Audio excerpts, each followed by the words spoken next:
ఇక నడిచి అన్నీ డ్రామాలే బాసు. ఎన్నిసార్లు చెప్పినా ఎవరికి అర్థం అవ్వట్లేదు అంతే. ఇప్పుడు మన సిటీలో చాలా రెస్టారెంట్లు ఉంటాయి. ఆడు అమ్ముకుంటాడు, మిగిలింది డ్రైనేజీలో పరబోసేస్తాడు తప్ప ఎవరిని పిలిచి 10 మందికి భోజనం పెట్టడు.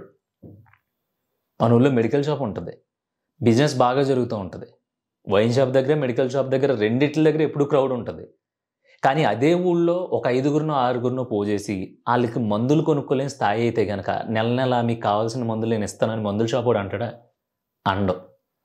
లేదు, ప్రజలను ఉద్ధరించేద్దాం, ఆర్గానిక్ వ్యవసాయం చేస్తాం, ఆర్గానిక్ వ్యవసాయంలో పండిన పంటలనే తినాలి, నీకోసమే మేము ఇంత కష్టపడి ఆర్గానిక్ వ్యవసాయం చేస్తామో అని ఆర్గానిక్లో దిగే వాళ్ళందరూ కూడా వాళ్ళు పండించిన పంటనే మామూలు కూరగాయల రేటుకి ఇస్తారా? ఇవ్వరు. కేజీ మామూలు వంకాయలు 20 రూపాయలు అనుకో, ఆర్గానిక్లో పండించిన కేజీ వంకాయలు అయితే 100 రూపాయలు చెప్తాడు. ఎవడు కొంటాడు 100 రూపాయలతో? 20 రూపాయల వంకాయలు కొనుక్కునే దిక్కే లేదు. మరి ఎవడి కోసం పండిస్తున్నావు అంటే ఆడి కోసం, ఆడి సంపాదన కోసం, ఆడి పేరు కోసం, జనాన్ని ఉద్ధరించడానికి మాత్రం కాదు. ఇది రాసి పెట్టేసుకోను. ఎవడో ఉన్నాడు, ఫర్ ఎగ్జాంపుల్ స్కూల్ నడిపిస్తున్నాడు, మంచి స్ట్రెంత్ ఉంది, ఏళ్ల నుంచి బాగా నడుపుతున్నాడు స్కూలు. సరే, ఏళ్ళ నుంచి బాగా నడుపుతున్నాం కదా, మనకు ఒక 4000 మంది స్టూడెంట్స్ ఉన్నారు కదా, సరే ఒక 1000 మందిని ఫీజు లేకుండా చదివించేద్దాం, మిగతా 3000 మంది నుంచి నాకు ఫీజు వస్తుంది కదా, దాంట్లో 2 కోట్లు మిగిలేదు, 1 కోటే మిగులుతుంది, 1 కోటి రూపాయలు నాకు సరిపోదా సంవత్సరానికి అని అనుకుని 1000 మందిని ఫ్రీగా చదివించోడు ఎవడన్నా ఉన్నాడా? ఉండడు. సరే, మన విజయవాడలో వరదలు వచ్చినాయి, అయ్యి బాబోయ్ ఆడి దానం చేయలేదు, ఈడి దానం చేయలేదు, ఆ హీరో ఏమో 50 లక్షలే ఇచ్చాడు, ఈ హీరో ఏమో 10 లక్షలే ఇచ్చాడు, లేదంటే ఆడెవడో 15 లక్షలే ఇచ్చాడు, వాళ్ళకి బోల్డ్ ఆస్తులు బోల్డ్ కూడబెట్టేసుకున్నారు కదా, 10 కోట్లు ఇవ్వచ్చు కదా అన్నావు. మరి నువ్వేం చేస్తున్నావు? అదే దుర్గమ్మ సాక్షిగా అదే విజయవాడలో 10 పరకో సంపాదించుకుంటున్నావు కదా. నువ్వు సంపాదించుకునే 10 రూపాయల్లోంచి ఒక్కొక్క రూపాయి మీ వీధిలో అందరూ కలెక్ట్ చేసుకుని మీ వీధిని మీరు బాగు చేసుకోవచ్చు కదా. ఎక్కడో సీఎం రిలీఫ్ ఫండ్కి ఇవ్వక్కల, ఒక వీధిలో ఒక పెద్ద మనిషి నిలబడి నేను ఈ పని చేస్తున్నానండి, తోపుడు బండి రోజుకి 500 సంపాదించుకునేవాడిని, వరదలు కదండి ఇదిగోండి 100 రూపాయలు, లేదంటే ఇదిగోండి నాకు బట్టల దుకాణం ఉంది నేను అక్కడ చేసుకునేవాడిని, నా సంపాదన రోజుకి 1000 రూపాయలు, ఇదిగోండి 150 రూపాయలు, ఇదిగోండి నేను పల్లీలు అమ్ముకునేవాడిని, నా సంపాదన 200, ఇదిగోండి 20 రూపాయలు. ఇలాగా ఎవడైనా ఒకరొకరు సాయం చేసుకున్నాడా? చేసుకోరు. ఇదంతా డ్రామా, మనకు అర్థం అవ్వట్లేదు అంతే. ఇక్కడ ఎవడి స్వార్థంతో ఆడే బతకాలి. నీ స్వార్థం నీది, నా స్వార్థం నాది. జాలిపడిపోయి, కుంగిపోయి, కృషించిపోయి ఎవడో మనల్ని హ్యాండ్ ఇచ్చేసాడు, ఎవడో ఏదో చేసేసాడని కూర్చున్న రోజులు మన బతుకులు ఇలాగే తగలడతాయి. సిగరెట్ ఆరోగ్యానికి హానికరం, కానీ దాన్ని గవర్నమెంట్ బ్యాన్ చేయదు. మందు తాగితే, బండి తోలితే పట్టుకుంటాం, 1000 ఫైన్ వేస్తాం, ఇంకా తేడా వేస్తే బొక్కలో దోస్తాం అంటారు. కానీ ఆ రోడ్డు పక్కన 100 మీటర్ల దూరంలో మందుల షాపు, వైన్ షాప్ ఉండకూడదంటే దాన్ని తీయించరు. ఇవన్నీ నీ కళ్ళ ఎదురకుండా ఇంత క్లియర్గా మన బాగు కోసం పనిచేస్తుంది అనుకునే గవర్నమెంట్లోనే ఇన్ని బొక్కలు ఉంటే అసలు మన ఇంటి పక్కోడు, ఇంటి ఎదురుకుండా ఉన్నాడు, మన ఫ్రెండ్, మన కొంపలో ఉన్నోడే, వీళ్ళ దగ్గర ఇంకేం డ్రామాలు ఉంటాయి? అంతే కదా. జాబ్ కొట్టి ఒక 50,000 జీతం వస్తే మా కొడుకంటే తీరడో ఎరగదీసేస్తాడు అంటారు ఇంట్లో. అదే నువ్వు ఏదో మైండ్లో దేని గురించో ఆలోచించి నేను పలానాది మాత్రమే చేయగలను, దాంట్లో నాకు భవిష్యత్తు ఉంటుంది, అది వచ్చేదాకా నేను ఇంకోటి చేయను అని కూర్చున్నోడిని చేతకన్నోడు ఏం చెప్తాం, అమ్మా ఇంట్లో పడి ఎడుతున్నాడు, కన్నాం ఇంకేం చేస్తాం, భరించాలి కదా, ఎవరు చెప్పినా వెంటలేదు, మొండోళ్ళ కూర్చున్నాడు అంటారు. సో ఇవన్నీ చూస్తున్నావు కదా, ఇవన్నీ చూసినా సరే ఎవడో వస్తాడు అంటే, ఫర్ ఎగ్జాంపుల్ ఈడు నేను కలిపి పలానా చెయ్యొచ్చు, లేదంటే ఆడిని నమ్ముకున్నాను, ఆడు నన్ను ఎప్పటికీ మోసం చేయడు, లేదంటే మేమిద్దరం అమర ప్రేమికులు, అసలు మా జంట అంటే పూర్వకాలంలో ఏ జంటతోని అసలు మమ్మల్ని పోల్చక్కర్లేదు, మేము పైనుంచి ఊడిపడ్డాం, ఇలాంటి ప్రేమలో, లేదంటే స్నేహం ఒక్కటేరా ఈ తొక్కలో సాంగ్స్ వేసుకుని ఇక్కడ ఏదో ఇద్దరు మైండ్ సెట్లు కలిసిపోతాయంట, ఇద్దరు ఒకరికొకళ్ళు సాయం తోడు ఉండాలంట, ఇవన్నీ చెప్పుకుని చివరికి మళ్ళీ అదంతా జరక్క అక్కడే కూర్చుని ఏడుస్తున్నావు. నన్ను అది మోసం చేసేసింది, నన్ను ఇడు మోసం చేసేసాడు, ఫ్రెండ్ అని నమ్మి డబ్బులు ఇస్తే ఇప్పటికి ఇవ్వకుండా తిప్పుకుంటాడని ఒకడు, లేదు చుట్టాలని చెప్పేసి వాళ్ళు నమ్మి వాళ్ళ దగ్గర డబ్బులు పెడితే సర్వనాశనం చేసేసి ఎవడరా నువ్వు అని అడుగుతున్నాడని ఒకడు. ఇవన్నీ ఏంటి మరి? ఫస్ట్ నువ్వే కదా అన్నావు మా మైండ్ సెట్లు కలిసినాయి, నువ్వు అలా అంటావేంటి? ఒకడికొకడు సాయం, ఆడు నాకు సపోర్ట్, నేను ఆడికి సపోర్ట్ అన్నావు. ఇద్దరు కలిపి జై జై జై మన ఊరేగారు. ఇప్పుడు ఆడు హ్యాండ్ ఇచ్చాడు, కూర్చుని ఏడుస్తున్నావు. ఎవడు తప్పు? నీదే తప్పు. ఎందుకంటే డ్రామాలన్నీ క్లియర్ కట్గా 70 mm కనిపిస్తున్నాయి నీకు. అయినా సరే నువ్వు వినవాయ్యా, వినవు నువ్వు. ఒరే బాబు, నువ్వు కష్టపడరా, నీకు వచ్చింది ఏదో ఒక 500 వస్తే దాంట్లో కొంత దాచుకుని, కొంత తీసుకుని, కొంత జలసాలు చేసుకుని నీ ఇష్టం వచ్చింది చేసుకోరా, పక్కోడి బడి ఏడవకరా అంటే నువ్వు నీ బతుకుబడి ఆడడం అనేసి ఎప్పుడు పక్కోడి బడి ఏడుస్తావు. చెప్తున్నాను కదా, మందుల షాపోడు మందులు ఫ్రీగా ఇవ్వడు, ఏదైనా ఇన్స్టిట్యూట్ ఉండి స్కూల్ నడిపించేవాడు స్కూల్లో చదువు సరిగ్గా చెప్పడు, సరిగ్గా చెప్పినా ఫ్రీగా చెప్పడు. అలా కాకుండా ఎవడైనా ఎక్కడైనా ఒక హోటల్ పెట్టుకున్నాడు, ఆ హోటల్కి వెళ్ళు, ఒక రోజు ఏమన్నా 50 రూపాయలు తగ్గినాయి అంటే ఓకే, కానీ నెలంతా నేను ఇలాగే తింటాను, 50 తక్కువ ఇస్తానంటే పీకి తీసుకుని పట్టుకుని బయటికి గెంటేస్తాడు. ఇన్ని జరుగుతున్నాయి కదా. మరి ఇన్ని జరుగుతూ ఉంటే బుద్ధి రావట్లా? ఒరే అమ్మ, వీళ్ళందరూ ఇంత సంపాదించుకుంటున్నారు, కనీసం ఒక నెల రోజులు అక్కడికి భోజనం పెట్టలేకపోతున్నారు వీళ్ళు, ఏంట్రా పరిస్థితి, రేపు పొద్దున్న ఏమన్నా తేడా వస్తే అని సిగ్గుపడాలి, మనం భయపడాలి, షేక్ వచ్చేయాలి. అంటే ఈ లెక్కన మన కోసం ఎవడు రాడనమాట, మన కోసం ఎవడు ఏం చేయడనమాట. ఇవన్నీ తెలియాలి మనకి, కానీ తెలియట్లా.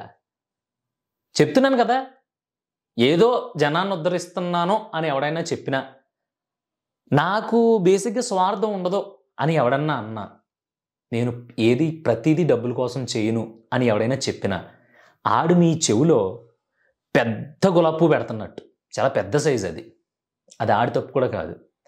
ఎవడైనా రోజు మొదలుపెట్టి పడుకునే వరకు ఒక పని లేదా ఒక వ్యక్తిని లేదంటే ఒక చోటుకి వెళ్ళాడంటే అక్కడ ఆడికి సంబంధించిన ఏదో ఒక బెనిఫిట్ కోసం వెళ్తాడు. అయితే ఒక పని కోసం, లేదంటే ఒక లాభం కోసం, లేదంటే ఒక నాలెడ్జ్ కోసమో, లేదంటే ఏదో ఒకటి అక్కడి నుంచి మనకు వస్తుంది అంటేనే వెళ్తాడు. అలా కాకుండా పొద్దున్న లెగిసి సాయంత్రం వరకు ఏ లాభాపేక్ష లేకుండా, అంటే ఏ బెనిఫిట్ ఆశించకుండా తిరిగి హ్యాపీగా బ్రతికి అసలు ఏది ఎక్స్పెక్ట్ చేయకుండా వచ్చి పడుకునే వాడిని ఎవడన్నా ఉంటే నాకు చూపించండి. ఎవడో దాకా ఎందుకు వీడియో చూస్తున్నావు కదా నువ్వు, నిన్ను అడుగుతున్నా. ఇప్పుడు ఎవడో ఫ్రెండ్ ఫోన్ చేశాడు, అర్జెంటుగా రమ్మన్నాడు, వెళ్ళిపోయావు, పరుగుని వెళ్ళిపోయావు. ఎందుకు వెళ్ళావు? అక్కడ కూడా మన స్వార్థమే. ఎందుకంటే వాడికి ఏదో అవసరం వచ్చింది, మనం కాకపోతే ఇంకెవడు చేస్తాడో అని ఒక స్వార్థం ఉంటుంది, ఒక స్ట్రాంగ్ ఒపీనియన్ ఉంటుంది నీకు. వెళ్ళిపోతావు. నెక్స్ట్ టైం నువ్వు ఫోన్ చేసినప్పుడు ఆడు రాడు. సెకండ్ టైం మళ్ళీ ఆడు ఫోన్ చేసినప్పుడు ఫోన్లే, ఆడు రాపోయినా సరే మనం వెళ్దాం, ఆడికి మనకే తేడా ఏముంటుంది అని నువ్వు వెళ్ళావు. ఆడు మూడోసారి నీకు అవసరం వచ్చినప్పుడు రాలా, మళ్ళీ నాలుగోసారి నువ్వు వెళ్ళావు, ఐదోసారి నీకు అవసరం వచ్చింది మళ్ళీ రాలా. అలా 4-5 సార్లు చేసిన తర్వాత ఆరోసారి, ఏడోసారి, 8దోసారి కూడా ఆడికి మనకి తేడా ఉంటుంది, మనం వాళ్ళకి కాదు కదా, వెళ్ళి సాయం చేసేద్దాం అని చేస్తావా? నిజం చెప్పు, నీకు కొంచెం గ్యాప్ ఇస్తాను ఇక్కడ నేను. నిజం చెప్పు, వెళ్తావా? నేనైతే వెళ్ళను, నువ్వు అసలు వెళ్ళవు. అది నీకు నాకు ఇక్కడ తెలుసు లోపల, కానీ బయటికి చెప్పం. Drama, pure drama. అందుకని దయచేసి డ్రామాల్లో పడొద్దు. మన కోసం, కేవలం మన కోసం మనం ఏం చేసుకోవాలి అనే దాని మీద మాత్రమే మనం ఫోకస్ చేస్తే రేపొద్దున్న బతుకు బాగుండి మన భవిష్యత్తు బాగుంటే అప్పుడు చేద్దాం. ప్రజాసేవలు, పంపిణీలు, వితరణలు అవన్నీ తర్వాత చేద్దాం. ఫస్ట్ అసలు మన కుటుంబాలే గట్టెక్కలేదు కదా, ఎప్పుడు దాకా దేకుతూ బ్రతికాం కదా. నువ్వేయో సిద్ధాంతాలు పెట్టేసుకుని జనాన్ని నమ్మేసి నీ కష్టాన్ని, నీ టైంని, నీ ఎనర్జీని ఇవన్నిటిని వేస్ట్ చేసేసుకుంటున్నావు. నీ చుట్టూ అందరూ డ్రామాలాడి నేను ఎదవం చేస్తున్నారు. అయినా సరే నేను ఎదవనైనా పర్లేదు, నేను మారకో. ఎవడు అడిగాడు నేను మారమని? మారపోతే అలా ఏడుస్తూనే కూర్చుంటావు. అదిరిపోయే రుచికరమైన వంటకం, లేదంటే వినాయక చవితికి పలానా ఓడికి వెళ్ళి ఆర్డర్ చేసావు, ఏంటి నాకు ఇన్ని కేజీల ప్రసాదం లడ్డు కావాలని. సరే, ఒక వినాయక చవితికి అయితే ఫ్రీగా ఇస్తాడు.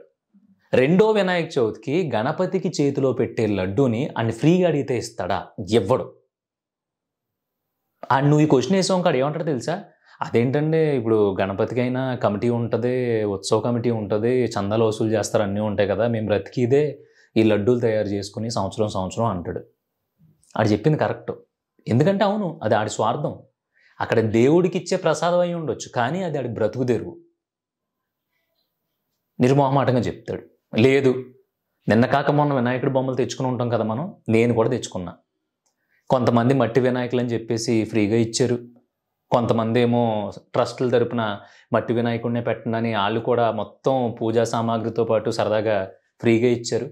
కానీ మనం మండపాల్లో పెట్టుకునే పెద్ద పెద్ద వినాయకులు ఉంటారు కదా, ఆ వినాయకుడి బొమ్మనే నేను ఘనంగా వినాయకుడికి పూజ చేస్తాను, ఈ ఏడాదికి నాకు 50,000 రూపాయల బొమ్మని ఫ్రీగా ఇచ్చాంటే ఇస్తాడా? ఇవ్వడం. ఎందుకంటే అది సంపాదన. ఇవన్నీ ఇంత క్లియర్ కట్గా అనిపిస్తున్నాయి. మరి దేవుడు ఏం శపించాడు కదా అండి, అయ్యో నా బొమ్మ పాపం భక్తులు అడుగుతుంటే నువ్వు ఇవ్వట్లేదు, అలా ఎలా కుదురుద్దురా, ఈ సంవత్సరానికి ఇచ్చేయంటే ఆడికి ఫుడ్ ఉండదు. ఒక్కసారి ఫుడ్ దొరకని సిచ్యువేషను వచ్చింది అంటే అక్కడ మనిషి కన్న తల్లిని లేదంటే కట్టుకున్న పెళ్ళాన్నే కూడా దగ్గర చేర్చుకునే పరిస్థితిలో ఉండడు. ఒక ముద్ద అన్నం ఉంది, చచ్చిపోతాం, ఇంక ముద్ద అన్నం తినకపోతే అనుకునే సిచ్యువేషన్ వస్తే నేను చచ్చిపోయినా పర్లేదు, నా భార్య లేదంటే నా బంధువులు నా స్నేహితులు వీళ్ళందరూ పంచుకుని తినేస్తే చాలు, నేను అలా చూస్తే చచ్చిపోతాను అనేవాళ్ళు ఈరోజు ఈ జనరేషన్లో ఎంతమంది ఉన్నారు నేను అడుగుతున్నా. ఒకడు మంచోడు ఉన్నాడు మన ఊళ్ళో, ఆడు చాలా హెల్పింగ్ నేచరు, అందరి తల్లో నాలుక అంటారు కదా ఆ టైపు. ఒకప్పుడు బాగా బ్రతికాడు, ఇప్పుడు అప్పుల పాలైపోయాడు. ఏ తప్పుడు పని చేయలేదు, ఏమీ చేయలేదు, ఏదో వ్యాపారం పెట్టాడు, వ్యాపారంలో ఎవడో హ్యాండ్ ఇచ్చాడు లేదంటే నష్టపోయాడు. ఇప్పుడు ఆడి పిల్లల్ని చదివించలేని స్టేజ్లో ఉన్నాడు, కనీసం పూట గడవని స్టేజ్లో ఉన్నాడు. ఒక 10 లక్షలు ఉంటే ఆడు గట్టెక్కేస్తాడు. అలాంటప్పుడు ఆ ఊరంతా ఏకమయ్యి ఊరికున్న ఒకే ఒక్క మంచోడు కదా ఈయన్ని మనం కాపాడుకోకపోతే ఎలాగా అని చెప్పి తలకో 10,000, తలకో 5,000, తలకో 2,000 వేసి ఆ ఒక్కగానొక్క మంచోడిని ఆ 10 లక్షలతో గట్టెక్కిస్తారా? కనీసం అప్పుగా కూడా ఇవ్వరు, కనీసం అప్పుగా కూడా ఇవ్వరు. ఇది ఫిక్స్ అయిపో. సో ఇక్కడ అన్ని డ్రామాలు నడుస్తాయి. నిబ్బరంగా నిజాయితీగా వెళ్ళిపోతానంటే దొబ్బదు. నువ్వు బ్రతకడం కోసం నువ్వు ఏ నాటకం అన్నా ఆడొచ్చు, ఆ నాటకంలో అవతలోని లాగేసి ఆడి దగ్గర దోచేసుకోకుండా ఉంటే చాలు. నువ్వు ముఖానికి రంగులు వేసుకుని రోడ్డు పక్కన సర్కస్ చేసినా సరే నీకు డబ్బులు వస్తాయి, అది కూడా నాటకమే. ఇవన్నీ మానేసి ఎవడెవడి మీదో ఎక్స్పెక్టేషన్స్ పెట్టేసుకుని లేదే ఆడలా చెయ్యడు అని చెప్పేసి ఎలాంటి ఎదవ ఫిలాసఫీలు చెప్పేవనుకో, రేపొద్దున ఒక్కగానొక్క మంచోడు నువ్వవుతావు, నీ చుట్టూ ఒక ఊరవుతుంది, నిన్ను ఊరి నడి మధ్యలో ఒక మెతికే మీ కుటుంబం నలుగురు పంచుకుని తింటా ఉంటే చోద్యం చూసి అయ్య పాపనరా ఒకప్పుడు బాగా బతికేడు అంటారు తప్ప కనీసం ఆ ఊళ్ళో ఉండే 200 మంది మనిషికి 1000 రూపాయలు వేసుకుని నీకు అప్పుగా కూడా ఇవ్వదు. అప్పు, నేను గట్టెక్కించడం కాదు, అప్పు.